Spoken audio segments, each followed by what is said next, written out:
श्रीपूर येथील Republican party of इंडियाचे ज्ञानेश्वर सुरवसे, शैलेश साबळे व दादासाहेब सावंत यांच्या संकल्पनेतून भारतरत्न डॉक्टर बाबासाहेब आंबेडकर जयंतीनिमित्त सामाजिक उपक्रम राबवत 3000 शुद्ध पिण्याच्या पाण्याच्या बाटल्यांचे वाटप श्रीपूर येथील पत्रकार बी.टी. शिवशरण, आटपाटी कॉलेजचे प्राचार्य तसेच श्रीपूर भीमरत्न तालीम संघाचे संस्थापक उत्तम मोटे, प्रवीण गाडे, संजय खरे, ब्रीमा सागरचे कामगार प्रतिनिधी दावल शिवशरण, संजय भोसले यांच्या हस्ते करण्यात आले.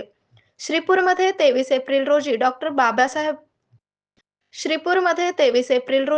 बाबासाहेब आंबेडकर यांच्या जयंतीनिमित्त विविध संघटनांच्या वतीने श्रीपूरच्या मुख्य रस्त्यावरून आकर्षक देखावे, नयन मनोहर विद्युत रोषणाई, लेझर शो या माध्यमातून अभूतपूर्व मिरवणूक काढण्यात आली होती. या जयंतीनिमित्त परिसरातून हजारो अनुयायी या मिरवणुकीत सामील होत असतात. 4 तास चालणाऱ्या या मिरवणुकीमध्ये सामील झालेल्यांना या माध्यमातून पिण्यासाठी पाणी मिळाल्याने चांगली सोय झाली. आरोग्य म्हणजे केवळ औषध नाही, तर निसर्गाच्या योग्य उपचारांनी मिळणारी खरी आरामदायक अनुभूती. सोलापूरमध्ये निसर्गोपचाराचं विश्वासाचं नाव लिमये निसर्गोपचार केंद्र.